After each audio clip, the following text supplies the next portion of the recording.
Durga learning ಪ್ಲಾಟ್ಫಾರ್ಮ್ಗೆ ತಮ್ಮೆಲ್ಲರಿಗೂ ಸ್ವಾಗತ. ಇವತ್ತಿನ ಒಂದು ವಿಡಿಯೋದೊಳಗೆ ಪ್ರಾಥಮಿಕ ಶಾಲಾ ಶಿಕ್ಷಕರ ನೇಮಕಾತಿ 2026 ಕುರಿತಂತೆ ಈ ಶೈಕ್ಷಣಿಕ ಮನೋವಿಜ್ಞಾನದ ಪ್ರಮುಖ ಪ್ರಶ್ನೋತ್ತರಗಳ ಕುರಿತು ನಾವು ಚರ್ಚೆ ಮಾಡಲಿದ್ದೇವೆ. ಪ್ರಶ್ನೆ ಬಂದ್ಬಿಟ್ಟು, ಮಕ್ಕಳಲ್ಲಿ ಕಂಡುಬರುವ ಓದುವ ದೋಷವನ್ನು ಏನೆಂದು ಕರೆಯುತ್ತಾರೆ ಅಂತ ಕೇಳಿದ್ರು. ಸೊ ಮಕ್ಕಳಲ್ಲಿ ಕಂಡುಬರುವ ಓದುವ ದೋಷವನ್ನು ಏನೆಂದು ಕರೆಯುತ್ತಾರೆ? ಇಲ್ಲ ಆಪ್ಷನ್ ನೋಡ್ರಿ, ಡಿಸ್ಗ್ರಾಫಿಯಾ, ಡಿಸ್ಕ್ಯಾಲ್ಕುಲಿಯಾ ಅಥವಾ ಅಫೇಸಿಯಾ ಇಲ್ಲ ಡಿಸ್ಗ್ಲೇಸಿಯಾ. ಸೊ ಯಾವುದು ನೋಡ್ರಿ, ಇವೆಲ್ಲ ಈಸಿ ಇರ್ತಕ್ಕಂಥದ್ದು.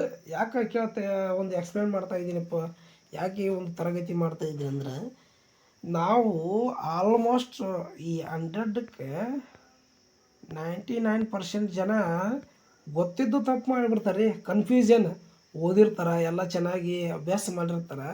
ಸೊ ಅಲ್ಲಿ ಪ್ರಶ್ನೆ ನೋಡಿಬಿಟ್ಟು ಏನು ಮಾಡುತ್ತೆ, ಇದು ಹೌದಾ ಇದಲ್ಲ, ಇದಲ್ಲ ಇದು ಹೌದಾ.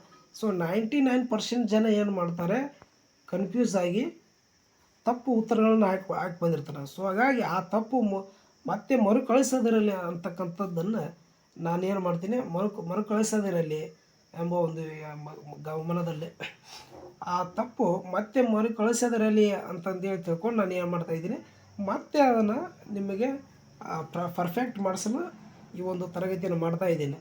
ಸೊ ಆ ತಪ್ಪು ಮತ್ತೆ ಆಗಬಾರ್ದು. ಸೊ ಆಯ್ತಾ, ಹಾಗಾದ್ರೆ ಕ್ಲೀವ್ ನೋಡ್ಕೊಳ್ರಿ. ಇದನ್ನೊಂದು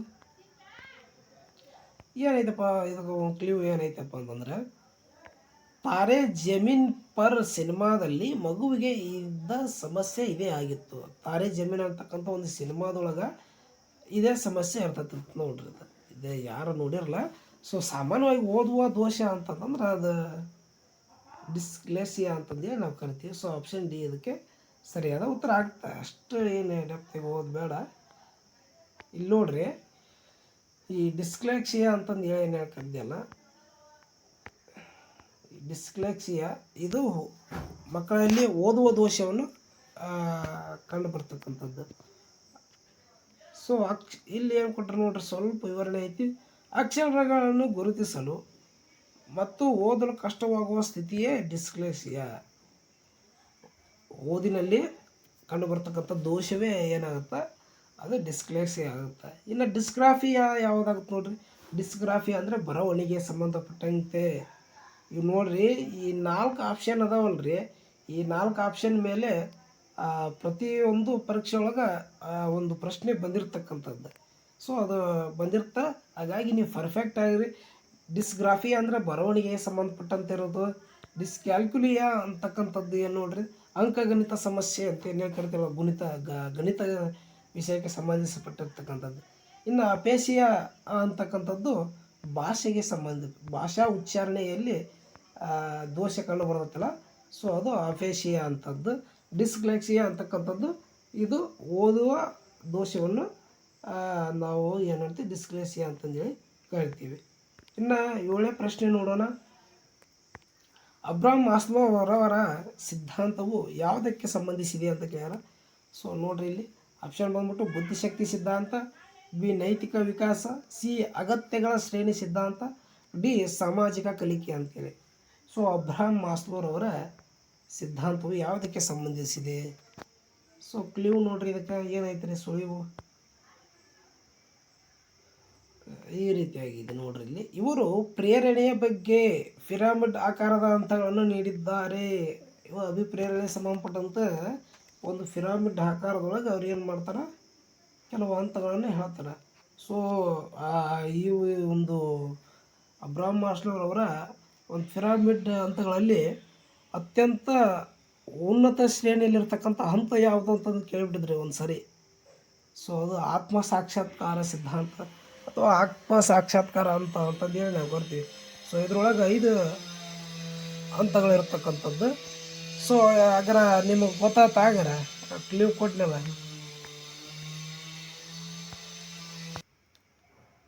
ಹಾಗಾದರೆ ಇಲ್ಲಿ ಸರಿಯಾದ ಉತ್ತರ ಯಾವುದಾಗ್ತಪ್ಪ ಅಂತಂದ್ರೆ,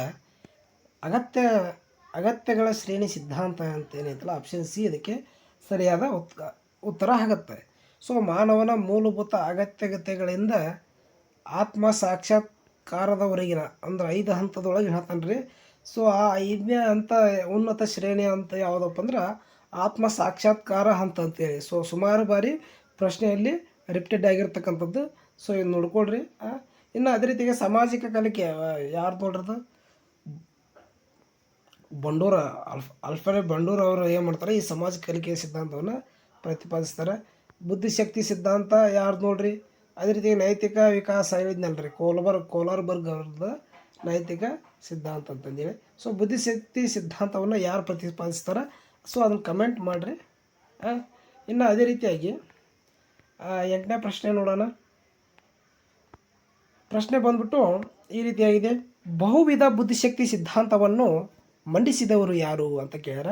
so option A Louis Thurstone, B Alfred ವಿನೆ, C Charles Spearman, D Howard Gardner ಅಥವಾ ಹಾರ್ವರ್ಡ್ ಗಾರ್ನರ್ ಅಂತೇಳಿ. ಸೊ ಬಹುವಿಧ ಬುದ್ಧಿಶಕ್ತಿ ಸಿದ್ಧಾಂತವನ್ನು ಯಾರು ಅಂತಂದು ಹೇಳಿ ಕಮೆಂಟ್ ಮಾಡ್ರಿ ಅಂತ ಹೇಳಿದ್ದೇನೆ. ಸೊ ಅದನ್ನ ನೋಡ್ರಿ. ಯಾಕಂದರೆ ಇದೊಂದು ಕ್ಲೂ ಕೊಡ್ತೀನಿ ನೋಡ್ರಿ ನಿಮ್ಗೊಂದು ಸುಳಿವು. ಏನಪ್ಪ ಅಂತಂದ್ರೆ, ಬುದ್ಧಿವಂತಿಕೆಯು ಸಂಗೀತ, ಕ್ರೀಡೆ, ಭಾಷೆ ಹೀಗೆ ಬೇರೆ ಬೇರೆ ರೂಪದಲ್ಲಿದೆ ಎಂದು ಇವರು ನಂಬಿದ್ದರು ಅಂತಂದು. ಸೊ ಯಾರು ನಂಬಿದ್ದರು ಅನ್ನೋದನ್ನು ನೋಡ್ರಿ. ಬಹುವಿಧ ಬುದ್ಧಿಶಕ್ತಿ ಸಿದ್ಧಾಂತವನ್ನು ಮಂಡಿಸಿದವರು ಯಾರಪ್ಪ ಅಂತಂದ್ರೆ ಹಾರ್ವರ್ಡ್ ಗಾರ್ಡ್ನರ್ ಅಂತೇಳಿ. ಸೊ ಆಪ್ಷನ್ ಡಿ ಇದಕ್ಕೆ ಸರಿಯಾದ ಉತ್ತರ ಆಗುತ್ತೆ. ಸೊ ಅವ್ರು ಏನು ಹೇಳ್ತಾರಪ್ಪ ಅಂದ್ರೆ, ಬುದ್ಧಿಶಕ್ತಿಯು ಕೇವಲ ಒಂದು ಅಂಶವಲ್ಲ, ಅದು 8 ವಿವಿಧ ವಿಧಗಳನ್ನು ಒಳಗೊಂಡಿದೆ ಎಂದು ಗಾರ್ಡ್ನರ್ ಅವರು ಹೇಳಿದರು. ಅದ ಸಂಗೀತ ಹೇಳಿದ್ನಲ್ಲ, ಸಂಗೀತ, ಸಾಹಿತ್ಯ, ಬಹುವಿಧವಾದಲ್ಲಿ ಬುದ್ಧಿಶಕ್ತಿ ಇರ್ತಕ್ಕಂಥದ್ದು ಕಾಣ್ತೀವಿ ಅಂತಂದೇಳಿ ಅವರು ನಂಬಿರ್ತಾರೆ. ಯಾರು? ಹಾರ್ವರ್ಡ್ ಗಾರ್ಡ್ನರ್ ಅಂತಂದೇಳಿ. ಇನ್ನು ಅದೇ ರೀತಿಯಾಗಿ 9ನೇ ಪ್ರಶ್ನೆ ನೋಡೋಣ. ಮಗುವಿನ ಬೆಳವಣಿಗೆಯ ಮೇಲೆ ಈ ಕೆಳಗಿನ ಯಾವುದರ ಪ್ರಭಾವ ಹೆಚ್ಚು ಇರುತ್ತದೆ ಅಂತ ಕೇಳ್ಯಾರ. ಸೊ ಮಗುವಿನ ಬೆಳವಣಿಗೆಯ ಮೇಲೆ ಯಾವುದು ಅತಿ ಹೆಚ್ಚು ಪ್ರಭಾವವನ್ನು ಬೀರುತ್ತಾ ಅಂತಂದೇಳಿ ಸೊ ಕೇಳ್ಯಾರ ಅವರು. ಆಪ್ಷನ್ ನೋಡ್ರಿ ಇಲ್ಲಿ: ಎ ಕೇವಲ ಶಾಲೆ, ಬಿ ಕೇವಲ ಪರಿಸರ, ಸಿ ಕೇವಲ ವಂಶವಾಹಿ, ಡಿ ವಂಶವಾಹಿ ಮತ್ತು ಪರಿಸರ. ಸೊ ಯಾವುದಾಗುತ್ತೆ ನೋಡ್ರಿ ಬೆಳವಣಿಗೆ ಮೇಲೆ ಪ್ರಭಾವ ಬೀರತಕ್ಕಂಥದ್ದು. ಸೊ ಕ್ಲಿವ್ಗಳಾಗ ಅದರ ನೋಡ್ರಿ, ಕ್ಲಿವ್ ಈ ರೀತಿಯಾಗಿದೆ. ಇದು ಎರಿಡಿಟಿ ಮತ್ತು ಎನ್ವಿರಾನ್ಮೆಂಟ್ ಎರಡನ್ನೂ ಒಳಗೊಂಡಿದೆ. ಅದ ಇಂಗ್ಲೀಷ್ನಾಗ ಐತಿ ಇಲ್ಲಿ. ಸೊ ಕನ್ನಡದಾಗೆ ಅರ್ಥ ಆಗುತ್ತೆ. ಸೊ ಸರಿಯಾದ ಉತ್ತರ ಯಾವುದಾಗುತ್ತೆ? ಡಿ ಅಂತಕ್ಕಂಥದ್ದು ವಂಶವಾಹಿ ಮತ್ತು ಪರಿಸರ. ಅನುವಂಶೀಯತೆ ಮತ್ತು ಪರಿಸರ ಏನು ಮಾಡುತ್ತೆ, ಮಗುವಿನ ಬೆಳವಣಿಗೆ ಮೇಲೆ ತುಂಬ ಪ್ರಭಾವ ಬೀರುತ್ತಂಥದ್ದನ್ನು ನೋಡ್ಕೋಬೇಕಾಗುತ್ತೆ. ಸೊ ಅದೇ ಐತೆ ನೋಡ್ರಿ ಇಲ್ಲಿ. ಬೆಳವಣಿಗೆಯು ಅನುವಂಶೀಯತೆ ಮತ್ತು ಪರಿಸರದ ನಡುವಿನ ಪರಸ್ಪರ ಕ್ರಿಯೆಯಾಗಿದೆ ಅಂತಂದೇಳಿ ಕರೀತಾರೆ. ಇನ್ನು ಅದೇ ರೀತಿಯಾಗಿ 10ನೇ ಪ್ರಶ್ನೆ ನೋಡೋಣ. ಸೊ 10ನೇ ಪ್ರಶ್ನೆ ಬಂದ್ಬಿಟ್ಟು ಈ ರೀತಿಯಾಗಿದೆ: ಬೋಬೋ ಡಾಲ್ ಪ್ರಯೋಗದ ಮೂಲಕ ಸಾಮಾಜಿಕ ಕಲಿಕೆಯನ್ನು ವಿವರಿಸಿದವರು ಯಾರು ಅಂತ ಕೇಳ್ಯಾರ. ಸೊ ಬೋಬೋ ಸಿದ್ಧಾಂತ ಅಂತಂದೇಳಿ ಕರಿತೀವಿ ನಾವು. ಸೊ ಈ ಒಂದು ಸಾಮಾಜಿಕ ಕಲಿಕೆಯನ್ನು ವಿವರಿಸಿದವರು ಯಾರು ಅಂತ ಕೇಳ್ಯಾರ. ಸೊ ಆಪ್ಷನ್ ಬಂದ್ಬಿಟ್ಟು ಎ ಜೀನ್ ಪಿಯಾಜಿ, B Vygotsky, C Sigmund Freud, D Albert Bandura ಅಂತೇಳಿ. ಸೊ 4 ಆಪ್ಷನ್ ಅದಾವು. ಯಾರು ಈ ಒಂದು ಬೋಬೋ ಡಾಲ್ ಪ್ರಯೋಗವನ್ನು ಸಾಮಾಜಿಕ ಕಲಿಕೆಯನ್ನಾಗಿ ವಿವರಿಸಿದರು ಅಂತಂದೇಳಿ ಕೇಳ್ಯಾರ. ಸೊ ಒಂದು ಹಿಂಟ್ ಕೊಡ್ತೀನಿ ನೋಡ್ರಿ. ಇವರು ಅವಲೋಕನ ಕಲಿಕೆ ಅಥವಾ ಅಬ್ಸರ್ವೇಷನ್ ಲರ್ನಿಂಗ್ನ ಪಿತಾಮಹ ಅಂತ ಕೇಳ್ಯಾರ ನೋಡ್ರಿ. ಸೊ ಅವಲೋಕನ ಕಲಿಕೆಯನ್ನು ಹೇಳ್ತಕ್ಕಂಥವ್ರು ಯಾರು ನೋಡ್ರಿ, ಅವಲೋಕನ ಪಿತಾಮಹ ಅಂತ ನೋಡ್ರಿ. ಅಂತ ಯಾರಾಗ್ತಾರೆ? ಸಾಮಾಜಿಕ ಕಲಿಕೆ ಅಂದ್ರೆ ಆಲ್ಮೋಸ್ಟ್ ಈ ವೈಗೋಟಸ್ಕಿ ಮತ್ತು ಆಲ್ಬರ್ಟ್ ಬಂಡೂರ್ ಅವರ ನಡುವೆ ಏನಾಗುತ್ತೆ, ಸ್ವಲ್ಪ ಗೊಂದಲ ಉಂಟಾಗುತ್ತೆ.